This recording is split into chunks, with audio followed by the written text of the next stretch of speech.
Hello guys, আসসালামু আলাইকুম। সবাই কেমন আছেন? আশা করি সকলেই ভালো আছেন।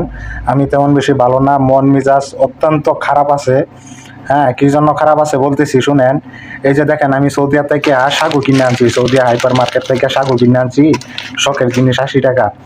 হ্যাঁ, তো অনেক সুন্দর করে রাঁধছি। রান্না করার পরে, আচ্ছা, রান্না কিভাবে করছি সেটা আগে বলি। প্রথমে আমি পানি আর সাগু একবারে বসায় দিছি, যে তারপরে ভাবছি যে এই চিনি বা এই যে দারচিনি যা আছে, দারচিনি, এলাচি, তেজপাতা, লবণ পরে দিমু। পানি আর সাগু বসায় দিছি।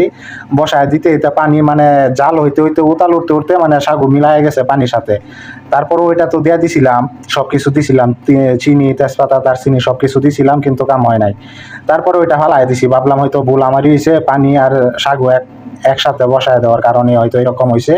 পানি আগে গরম করতে দিব, তারপরে সাগু দিতে হইব, মানে পানি, দুধ সবকিছু উতাল উঠলে তারপরে সাগু দিতে হইব। কি ঠিক আছে না? আচ্ছা, তো এটা ফালাই দিলাম। ফালাই দেওয়ার পরে আমি আবার বসাইলাম সাগু। আবার বসাইলাম কিভাবে, পানি, দুধ একসাথে মিশাইয়া জাল দেওয়া শুরু করলাম। জাল দেওয়ার পরে এরপরে চিনি, লবণ, তেজপাতা, দারচিনি যা আছে, নারকেল, বাদাম টাদাম যা আছে, কয় রকমের বাদাম, কাজু বাদাম, কাঠবাদাম, চীনা বাদাম, দেশি বাদাম, সব রকমের বাদাম দিছি। বাদাম দেওয়ার পরেও এরপরে সবকিছু দিয়ে জাল দিলাম, ঠিক মতন উতালাইছে। তারপরে সাগু দিছি।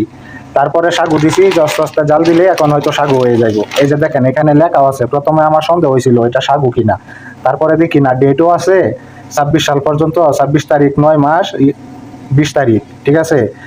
আর এই যে সৌদি হাইপার মার্কেট সাগু সিট, ঠিক আছে।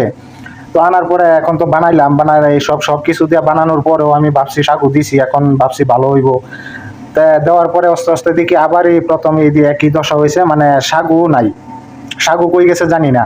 সাগু মানে হাওয়ার সাথে মিলাই গেছে। এই যে দেখতেই পারতেছেন, এই যে সবকিছু আছে, দুধ আছে, নারকেল আছে, হ্যাঁ সবকিছু আছে, কাজু, কিশমিশ, কাঠবাদাম, চীনাবাদাম সবকিছু আছে। হ্যাঁ, কিন্তু সাগু নাই। সাগু কিরকম হয়ে গেছে, বাতার মারের মতন এরকম গলিয়া বলি হয়ে গেছে। আর আপনারা অনেকেই বলবেন যে এটা এরকম লাল হয়েছে কেন। লাল হওয়ার কারণ একটাই, আমি অন্যরকম দুধ বানাইছি, মানে যেটা তমিনের দুধ বলে, যেটা দুধ চা বানানোর দুধ, এটা দিয়ে বানাইছি। কারণ দুধ, এটার কালার অন্যরকম থাকে, এই দুধ দিয়ে বানাইছি। এখন কি এটা আর কি সাগুর সমস্যা নাকি আমার সমস্যা, বানানোর সমস্যা, আপনারা যারা জানেন অবশ্যই জানাবেন। আর কেউ প্লিজ দয়া করে হাহারি একটি দিবেন না। সবাই ভালো থাকবেন, সুস্থ থাকবেন, কমেন্টে জানাবেন এটা কিভাবে বানাইতে হয়। আমার কিন্তু দুইবার করে কাজু বাদাম গুলা সবগুলা মানে লস হইল। এই হচ্ছে ভিডিও।